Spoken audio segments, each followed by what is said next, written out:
నమస్తే welcome to V3 news లక్ష్యం సమాజహితం నేను ఆకాంక్ష బులెటిన్ల ముందుగా హెడ్లైన్స్ చూద్దాం ఘనంగా దిల్సుఖ్ నగర్ శ్రీ సంతోషి మాత అమ్మవారి రజతోత్సవ బ్రహ్మోత్సవాలు భక్తులందరూ పాల్గొని అమ్మవారి ఆశీస్సులను పొందాలన్న ఆలయ అధికారులు బంగాళాఖాతంలో కల్లోలం రేపుతున్న ఫొని తుఫాన్ మత్స్యకారులు చేపల వేటకు వెళ్లొద్దని హెచ్చరికలు జారీ చేసిన అధికారులు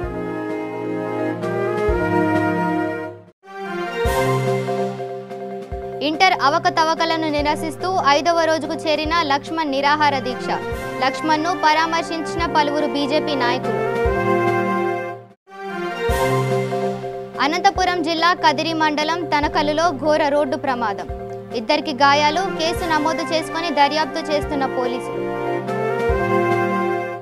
డీటెయిల్స్ చూద్దాం హైదరాబాద్ దిల్సుఖ్ నగర్లో కొలువైన శ్రీ సంతోషి మాత అమ్మవారి రథోత్సవ బ్రహ్మోత్సవాలు ఘనంగా నిర్వహించనున్నారు ఇంటింటి దేవతగా నిత్య ఆరాధన అందుకుంటూ నేటికి 25 సంవత్సరాలు పూర్తయి కోట్లాది భక్తుల కోరిక మేరకు మే 2వ తేదీ నుండి మే 7వ తేదీ వరకు అమ్మవారి రజతోత్సవములు పుష్పగిరి మహాసంస్థానాన్ని శ్రీ శ్రీ అభివోద్దండ విద్యాశంకర భారతీ స్వామివారి మార్గదర్శనములో నిత్య పర్యవేక్షణతో 25వ వార్షిక బ్రహ్మోత్సవములు నిర్వహించడం జరుగుతున్నాయి కావున భక్తులందరూ పాల్గొని అమ్మవారి ఆశీస్సులు పొందగలరని దేవస్థానాధికారులు కోరారు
विश्वभेषजो देवानाखं प्रपद्ये प्रजापतेर्ब्रह्मकोशं ब्रह्म प्रपद्यवो प्रपद्ये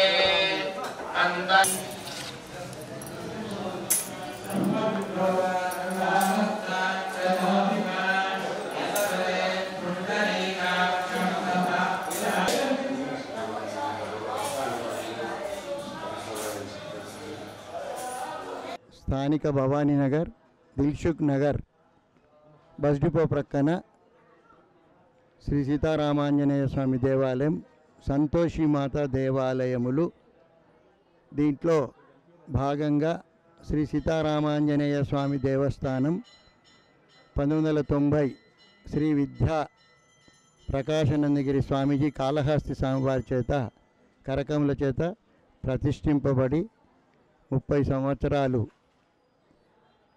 బాగా పుష్పగిరి పీఠాధిపతి విద్యా నరసింహభారతి స్వామివారి ఆధ్వర్యంలో 1996లో ఈ రెండు దేవాలయాలు కూడా పుష్పగిరి సంస్థానంలో విలీనం చేయడం జరిగింది. సీతారామాంజనేయ స్వామి దేవాలయం తర్వాత 1992 ఆగస్టు ఈ యొక్క అమ్మవారి సంతోషి మాతా దేవాలయం శంకుస్థాపన భూమి పూజ జరగడం మా అదృష్టం. అది 94 మే శుక్రవారం అక్షయ తృతీయ రోజున అమ్మవారిని ప్రతిష్ఠింపబడి దాదాపు 25 సంవత్సరాలు అయిన సందర్భంగా మా యొక్క పుష్పగిరి మహాసంస్థానం పీఠాధీశులు శ్రీ శ్రీ విద్యాశంకర భారతి స్వామి వారిని సంప్రదించి ఏదైనా పీఠంతో సంప్రదించి వారు శుభం అన్నంకనే మనం కార్యక్రమం ముందుకెళ్తాం. కాబట్టి పీఠాధీశుల వారిచే ప్రధాన ఆచార్యులు మా ధర్మకర్త మండలి స్వామివారి సూచన ఆదేశం ప్రకారంగా ఈ ఉత్సవాల్లో భాగంగా రజిత ద్వారం ద్వారా అమ్మవారిని దర్శనం చేసుకోవడం చాలా శ్రేయస్కరమని వారు సూచించినారు. కాబట్టి మొదట నిర్ణయం తీసుకోవడం జరిగింది. రజిత ద్వారాల వెండి తొడుగు చేయించడం, దాని తర్వాత చతుర్వేద సహకారం, సువర్ణ సంపత్కరి అర్చన స్వామివారి కరకముల చేత వారు చేయడమని ఆదేశించడం, ఆ సంకల్పంతో నిన్న ఆ కార్యక్రమం కూడా ప్రారంభమైంది. నవచండీ హోమం, కుంభాభిషేకం, ప్రతి సంవత్సరం అక్షయ తృతీయ రోజున లక్షగాదుల పూజ అతివైభవంగా జరిపిస్తూ వస్తున్నాం.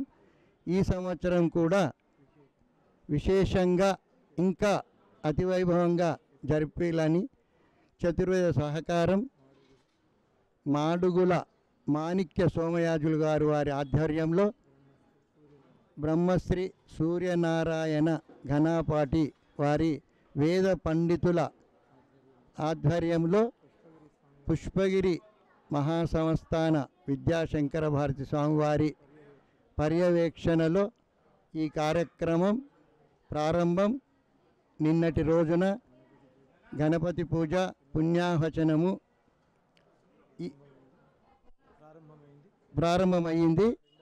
రెండవ రోజు మాతృకా పూజ, నాంది పూజ, యాగశాల ప్రవేశం, అగ్నిమదనం కార్యక్రమం ఇప్పటిదాకా జరిగింది. ఇప్పుడు అన్నీ కూడా 4 వేదాల పండితుల చేత హోమాలు ప్రారంభమయ్యాయి.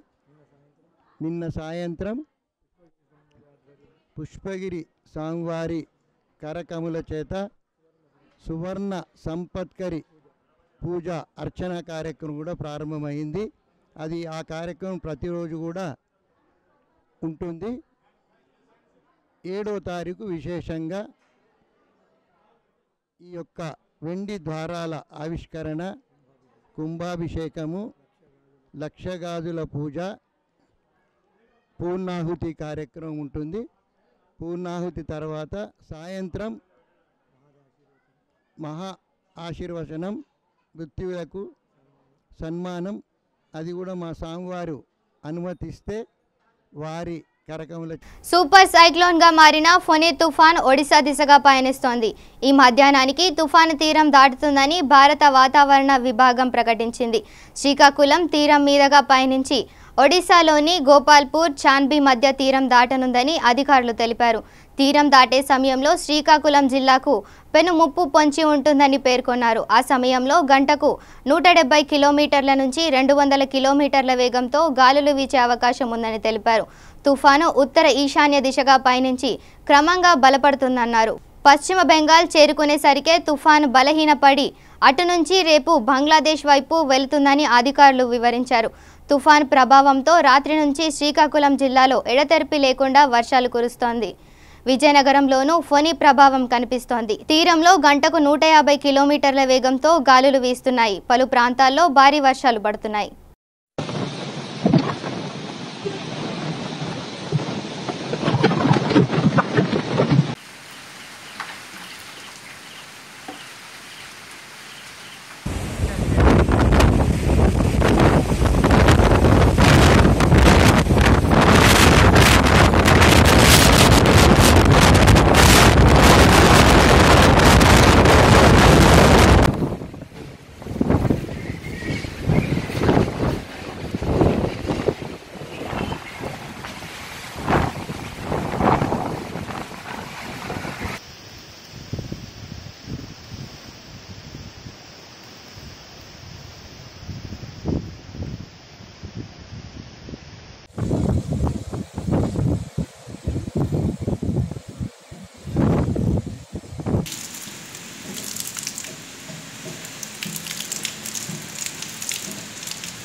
తెలంగాణ ఇంటర్ ఫలితాల్లో జరిగిన అవకతవకలను నిరసిస్తూ టీబీజేపీ అధ్యక్షుడు లక్ష్మణ్ నిమ్స్లో నిరాహార దీక్ష చేస్తున్న విషయం తెలిసిందే. 4 రోజులుగా నిరాహార దీక్ష చేస్తున్న లక్ష్మణ్ అస్వస్థతకు గురయ్యారు. ఎటువంటి ఆహారం, ఫ్లూయిడ్స్ తీసుకోకపోవడంతో లక్ష్మణ్ కడుపు నొప్పితో బాధపడుతున్నారు. ఈ మేరకు వైద్యులకు లక్ష్మణ్ వ్యక్తిగత సిబ్బంది సమాచారం ఇచ్చారు. కాగా ఇంటర్ విద్యార్థులకు న్యాయం జరిగే వరకు తన నిరాహార దీక్ష విరమించే పరిస్థితే లేదని లక్ష్మణ్ స్పష్టం చేశారు. గత నెల 29న తన నిరవధిక నిరాహార దీక్షను లక్ష్మణ్ ప్రారంభించారు. ఈ నేపథ్యంలో 5 రోజులుగా నిరవధిక నిరాహార దీక్ష చేస్తున్న లక్ష్మణ్ను కేంద్ర హోంశాఖ సహాయ మంత్రి గంగారాం ఆహిర్, మురళీధర్ రావు, బీజేపీ రాష్ట్ర ఇన్ఛార్జ్ కృష్ణదాస్ పరామర్శించారు.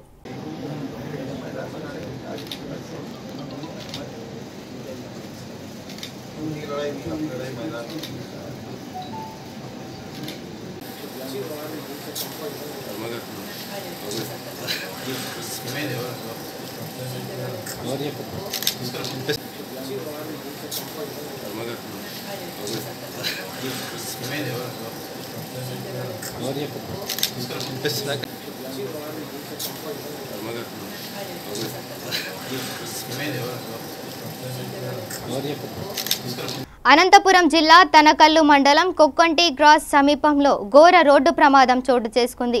ఎదురెదురుగా వస్తున్న 2 ద్విచక్ర వాహనాలు ఢీకొనడంతో ఇద్దరి పరిస్థితి విషమంగా మారింది. ఈ ఘటన గోవిందువారిపల్లి వద్ద చోటు చేసుకుంది. వీరిద్దరిని చికిత్స నిమిత్తం కదిరి ప్రభుత్వ ఆసుపత్రికి తరలించారు.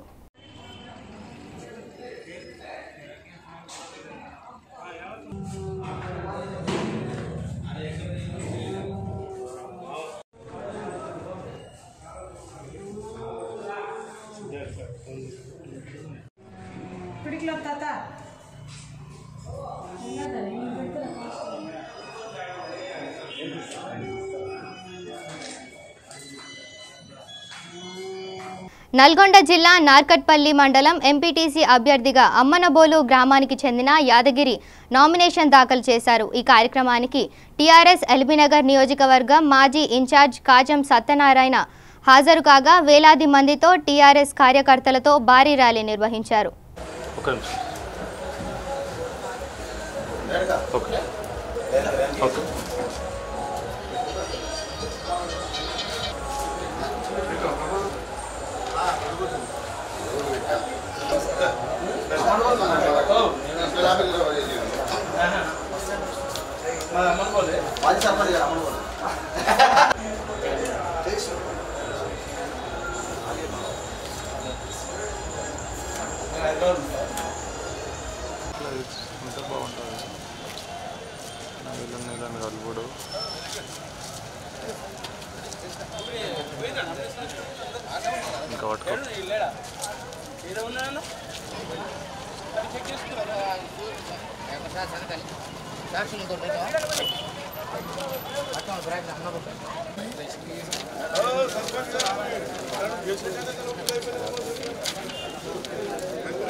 ప్రస్తుతం నార్కట్పల్లి ప్రస్తుతం ఎంపీపీ మల్లికార్జున రెడ్డి గారు ఉన్నారు.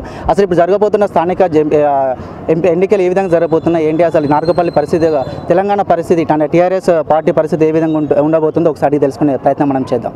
సార్, స్థానిక ఎన్నికలు అనేది సమీపించడం జరిగింది. ఇక్కడ ప్రస్తుతం చూసుకున్నట్టయితే నార్కట్పల్లిలో ఎన్ని ఎంపీటీసీ స్థానాలు ఉన్నాయి, టీఆర్ఎస్ పరిస్థితి ఏ విధంగా ఉండబోతుంది? ముఖ్యంగా నార్కట్పల్లి మండలంలో 15 ఎంపీటీసీలు ఉన్నాయి, ఒక జెడ్పీటీసీ స్థానం ఉంది. ఇక్కడ జెడ్పీటీ స్థానం నుంచి బండా నరేందర్ రెడ్డి గారు ఉమ్మడి జిల్లా అధ్యక్షులు టీఆర్ఎస్ పార్టీకి, రాష్ట్ర అటవీ అభివృద్ధి సంస్థ చైర్మన్గా కూడా ఉన్నారు. వారిని ముఖ్యమంత్రి గారు స్వయంగా 2001 నుంచి ఉద్యమంలో అప్పటి నుంచి ఉన్నాడు కాబట్టి అతన్నే ఇక్కడ జెడ్పీటీసీగా నియమించడం జరిగింది. వారినే తిరిగి జిల్లా పరిషత్ చైర్మన్గా అవకాశం కూడా ఇవ్వబోతా ఉన్నారు.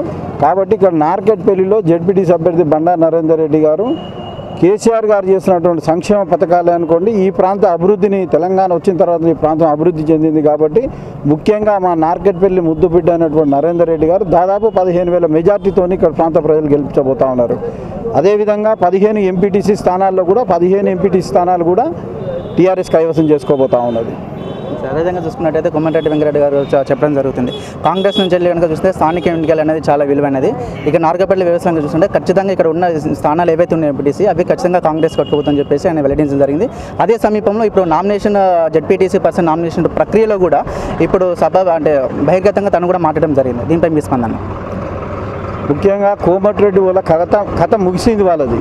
ఎందుకంటే గతంలో వాళ్ళు ఎమ్మెల్యేగా ఉన్నారు, ఎంపీగా ఉన్నారు, ఈ ప్రాంతానికి ఏం అభివృద్ధి చేసింది కూడా లేదు. కాబట్టి ఈరోజు వాళ్ళు ఈ ప్రాంతం కంటే ఇంకేమైనా పోటీ చేస్తే 4 ఓట్లు పడుతుంది, కానీ ఈ ప్రాంతంలో మాత్రం పడేటువంటి పరిస్థితి. ఎందుకంటే సొంత గడ్డకు చేసినటువంటి పరిస్థితి లేదు. వాళ్ళు ఒక ఉదయ సముద్రం ప్రాజెక్ట్, బ్రాహ్మణుల ప్రాజెక్టు తెచ్చిరే తప్ప వాళ్ళ కాంట్రాక్టుల కోసం ఈ ప్రాజెక్టును తీసుకొచ్చిరే తప్ప ప్రజలకు మేలు చేయాలనే భావనతో ఏ రోజు కూడా వాళ్ళు చేయలేదు. ఆ రోజు బ్రాహ్మణుల ప్రాజెక్టులో కాలువలు తీయకుండా, రిజర్వాయర్ కట్టకుండా, ఖాళీ మోటార్లు కొని కమిషన్లు తీసుకొని అక్కడ తుప్పు పట్టిపోయినాయి తప్ప తెలంగాణ ప్రభుత్వం వచ్చిన తర్వాత మంత్రి జగదీశ్వర్ రెడ్డి గారు, ఇక్కడ ఎంపీ బూర నరసయ్య గారు, వేముల వీరేశం గారు వారి ఆధ్వర్యంలోనే ఆ బ్రాహ్మణుల ప్రాజెక్టు దాదాపు 300 కోట్ల రూపాయలు తీసుకొచ్చి ఆ ప్రాజెక్టుని పంప్ హౌస్ కానీ, సబ్ స్టేషన్లు కానీ, బావులు కానీ, రిజర్వాయర్ కానీ కూడా కంప్లీట్ చేయడం జరిగింది. త్వరలో నెలలోపే ఆ రిజర్వాయర్లో కూడా వాటరు ట్రయల్ రన్ అయిపోతా ఉన్నాం. కోమటిరెడ్డి వాళ్ళు మాకు పోటీనే కాదు, ఎందుకంటే వాళ్ళు ఫెయిల్ అయినటువంటి రాజకీయ నాయకులు. వాళ్ళ కథ ముగిసింది, వాళ్ళ గురించి మాట్లాడాల్సినంత అవసరం కూడా లేదు.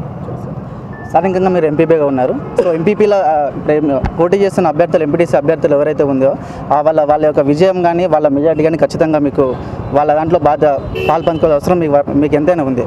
సో ఈ విధంగా ఈ ప్రక్రియలు చూస్తున్నారంటే మీరు ఎంపీటీసీలకు ఏ విధమైన సలహాలు ఇవ్వబోతున్నారు? అంటే బరిలో ఉన్న అభ్యర్థులకి వారిని ఏ విధంగా గెలిపించుకోబోతున్నారు? ముఖ్యంగా ఇక్కడ సారు కారు సర్కారు, ముఖ్యంగా కేసీఆర్ గారి విధానము, కేసీఆర్ గారి చేస్తున్నటువంటి అభివృద్ధి కార్యక్రమాలే ఇక్కడ ఉన్నటువంటి ఎంపీటీసీలను కానీ జెడ్పీసీ గెలవడం. ప్రతి ఒక్క ఎంపీటీసీ అభ్యర్థి కూడా ఇంటింటికి వెళ్తారు. కేసీఆర్ గారు చేస్తున్నటువంటి అభివృద్ధి సంక్షేమ పథకాలన్నీ కూడా ప్రతి ఓటర్కు వివరిస్తారు, డోర్ టు డోర్ వివరిస్తారు. కాబట్టి దాని ద్వారా మా ఎంపీటీసీలు అందరూ కూడా ఘన విజయం సాధిస్తారు.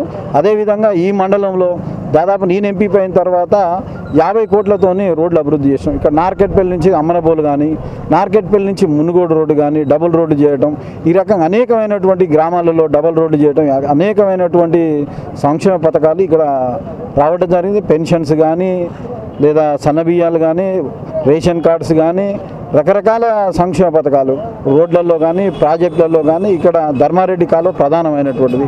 ఆ కాలువకు కూడా 220 కోట్లు ముఖ్యమంత్రి గారు శాంక్షన్ చేయడం జరిగింది. 90% ఆ కాలువ పనులు కూడా పూర్తయినాయి. ఇంకా 10% పూర్తి కావాల్సి ఉంది.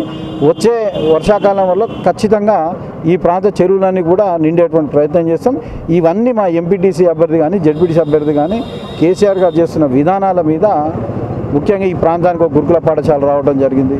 ఇంకా చేసుకోవాల్సిన గతంలో కాంగ్రెస్ తెలుగుదేశం ప్రభుత్వాలు చేసినటువంటి 50 ఏళ్ళు చేసినటువంటి అభివృద్ధి మేము 1 సంవత్సరంలో ఇక్కడ అభివృద్ధి చేసినటువంటి పరిస్థితి ఉంది. 5 సంవత్సరాలు అనేకమైనటువంటి అభివృద్ధి సంక్షేమాలు చేసినాం. ఇక్కడ దాదాపు 300 కోట్ల రూపాయలతో ఈ మండలాన్ని ఇటు సబ్ స్టేషన్లు కానీ, రోడ్లు కానీ, కెనాల్స్ కానీ అన్నీ అభివృద్ధి చేయడం జరిగింది. అదే ప్రజలకు వివరించి రేపు కారు గుర్తుకు ఓటు వేయమని అడగడం జరుగుతూ ఉంటుంది. దానిలో భాగంగానే 15 + 1 16 జెడ్పీటీసీతోని మొత్తం 16 స్థానాలు గెలుస్తామని తెలియజేస్తాం. ప్రాథమికంగా ఇప్పుడు ఎంపీటీసీ అభ్యర్థులు ఎవరైతే ఉన్నారో వాళ్ళు అధికారంలోకి వచ్చిన తర్వాత ప్రాథమికంగా తీసుకువచ్చిన ఉత్పత్తి పనులు ఏవైతే ఉన్నాయి వాళ్ళు చేయాల్సినటువంటిది ప్రజలకు ఉన్నటువంటి అవసరాలని మండల పరిషత్లో వాళ్ళు లేవనెత్తడమే. ప్రజల అవసరం ఏదైతే ఉందో ఆ అవసరాన్ని మండల పరిషత్తులు లేవనెత్తడం, ఆ నిధులను మండల పరిషత్ ద్వారా, జిల్లా పరిషత్ ద్వారా వీరు వాళ్ళకు సమకూర్చాలని ఉంటే అవసరం ఉంటుంది. సో ఖచ్చితంగా ఎంపీటీసీ స్థానాలు క్లీన్ షిప్ అయిపోతాయి అనుకుంటున్నారు? క్లీన్ షిప్ అవుతాయి, definite. Okay, thank you. So సమావేశం కావడానికి కారణము ఎంపీటీసీ జెడ్పీటీసీ ఎలక్షన్స్ గురించి ముఖ్యంగా ఇప్పుడు ఇక్కడ నరేందర్ రెడ్డి గారు జడ్పీటీసీ స్థానాన్ని అఖండ విజయంతో గెలుపొందారని నా యొక్క కోరిక. ఆ జన చైతన్యం కూడా అలానే ఉన్నది. ముఖ్యంగా ఏంటంటే ఎంపీపీ స్థానాలకు ఎంపీటీసీ పోటీ చేసే అభ్యర్థులు కూడా చాలా అభివృద్ధి పనుల్లో కూడా పాలు పంచుకుంటున్నారు. ఇంకా 5 సంవత్సరాలు కేసీఆర్ గారి ఆధ్వర్యంలో కూడా మంచి పనులు చేయాలని మేము కోరుకుంటున్నాము. ఇంకా ప్రతి గ్రామంలో ఎంపీపీలు కానీ ఎంపీటీసీలు కానీ చాలా ముందుకు అభివృద్ధి చేస్తే బాగుంటుందని నా యొక్క కోరిక. ఇలాగ జడ్పీటీసీ అభ్యర్థిగా ఇప్పుడు ఇంకే విధమైన అభివృద్ధి అంటే ఇంకా చాలా ఇప్పుడు మన కేసీఆర్ 5 సంవత్సరాలకు మన డబుల్ బెడ్రూమ్ పథకాలు అలాంటివి ఇంకా కొన్ని రావాలి. ఇంకా రోడ్లు రావాలి, కొన్ని వాటర్ రావాలి. మామూలుగా ఇప్పుడు ఇంటింటికి నల్లాలు ఉన్నాయి కదా, ప్రతి గ్రామంలో కొంచెం వాటర్ ప్రాబ్లం ఉన్నది. అది కూడా రావడానికి కూడా కృషి చేయాలి. వీళ్ళు కృషి చేసినప్పుడే ఇంకా చాలా అభివృద్ధి ఉంటుంది. ఇంకా 5 సంవత్సరాలు కేసీఆర్ ఆధ్వర్యంలో ఇప్పుడు మనం టీఆర్ఎస్ గెలిచింది కాబట్టి ఇంకా 5 సంవత్సరాలు ఇంకా చాలా బలంగా పనులు చేసుకుంటే బాగుంటుంది. ఇంకా చేయాలి, ముందుకు పోవాలి ప్రభుత్వాలు. ఇప్పుడు అలాగే చేస్తే బాగుంటుంది. ఇప్పుడు అఖండ మెజార్టీతో గెలుస్తుందని అనుకుంటున్నాను ఈ జనచైతన్యాన్ని చూస్తుంటే. కాబట్టి చేయాల్సింది కోరిక.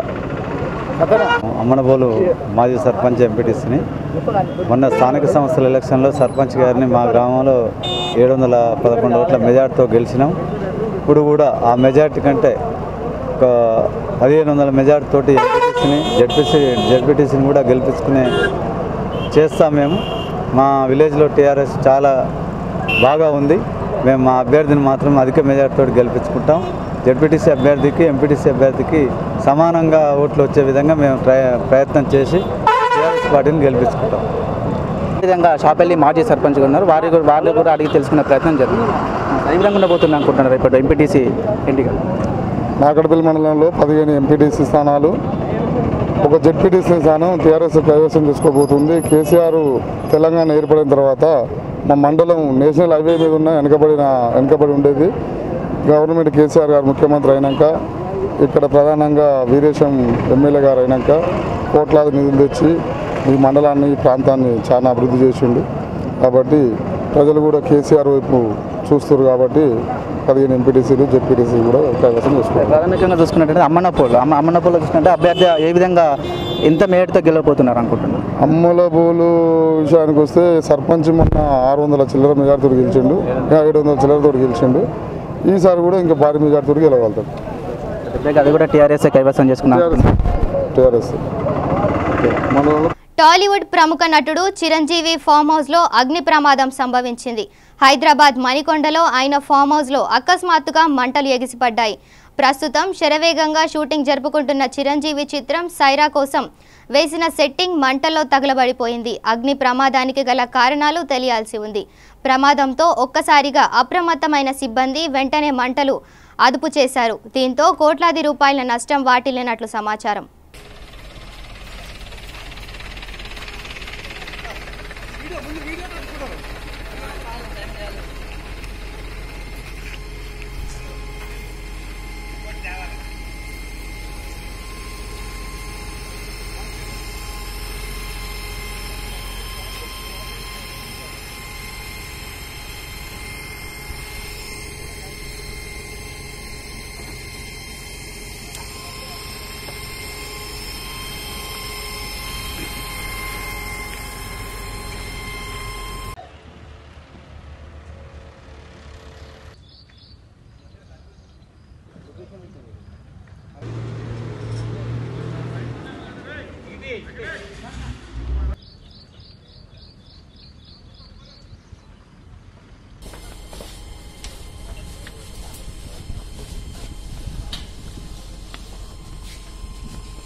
సికింద్రాబాద్ చిలకలగూడ పోలీస్ స్టేషన్ పరిధిలోని వారాసిగూడ చౌరస్తాలో మైనర్ బాలుడు టాటా ఏసీ వాహనాన్ని స్టార్ట్ చేయడంతో మనుషులపైకి దూసుకెళ్లింది. ఈ ఘటనలో ఒకరు మృతి చెందగా 2 పిల్లలకు గాయాలయ్యాయి.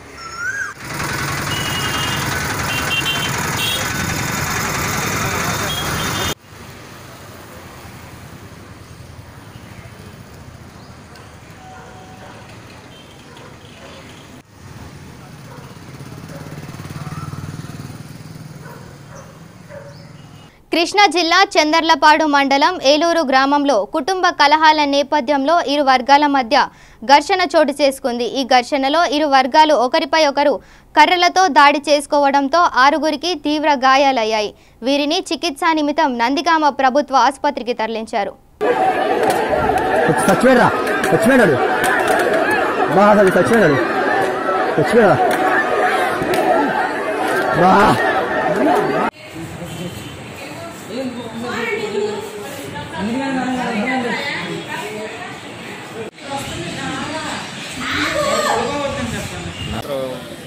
సుమారు 5-5:30 ప్రాంతంలో ఏలూరు గ్రామంలో ఎస్సీ కాలనీ దగ్గర ఒక 2 ఫ్యామిలీల మధ్య చిన్న సంఘటన జరిగింది. ఆ సంఘటన పురస్కరించుకుని ఈ ఇరు వర్గాలు వెళ్ళి మావాడిని కొడతావా అని చెప్పి ఉద్దేశంతో మావాడిని నువ్వు మీరు కొట్టారు, మావాడిని మీరు కొట్టారని చెప్పి 2 వర్గాలు కర్రలు తీసుకుని ఒకరి మీద ఒకరు దాడి చేసుకోవడం జరిగింది. ఆ దాడిలో నిమిత్తం అటు ఒక 4-5 మెంబర్స్ ఇటు ఒక 2కి రక్తగాయాలని.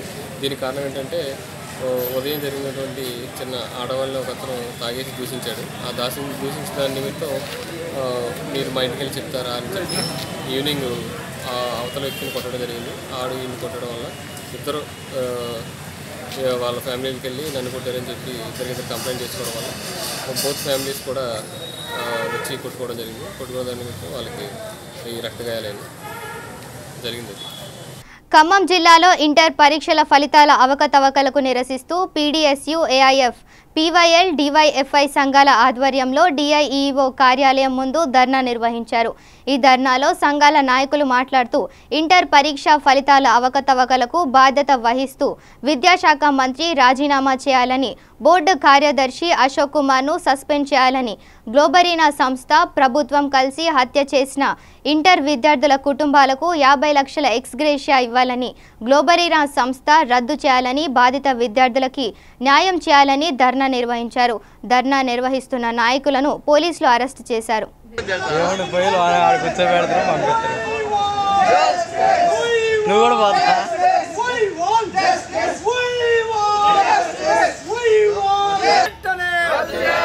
విద్యార్థుల జీవితాలతో ఆటాడుకున్న గ్లోబరీనా ఐటీ కంపెనీ వెంటనే, విద్యార్థుల జీవితాలతో ఆటాడుకున్న గ్లోబరీనా సంస్థను వెంటనే, విద్యార్థుల జీవితాలతో ఆటాడుకున్న గ్లోబరీనా సంస్థను వెంటనే, విద్యార్థుల జీవితాలను ఆగం చేసిన జనార్దన్ ని, అశోక్ ని వెంటనే సస్పెండ్ చేయాలి. అశోక్ ని, జనార్దన్ ని వెంటనే సస్పెండ్ చేయాలి. జనార్దన్ ని, అశోక్ ని వెంటనే బోర్డుని ప్రక్షాళన. బులెటిన్ ముగించే ముందు హెడ్లైన్స్ మరోసారి చూద్దాం. ఘనంగా దిల్సుఖ్ నగర్ శ్రీ సంతోషిమాత అమ్మవారి రజతోత్సవ బ్రహ్మోత్సవాలు. భక్తులందరూ పాల్గొని అమ్మవారి ఆశీస్సులను పొందాలన్న ఆలయ అధికారులు. బంగాళాఖాతంలో కల్లోలం రేపుతున్న ఫొని తుఫాన్. మత్స్యకారులు చేపల వేటకు వెళ్లొద్దని హెచ్చరికలు జారీ చేసిన అధికారులు.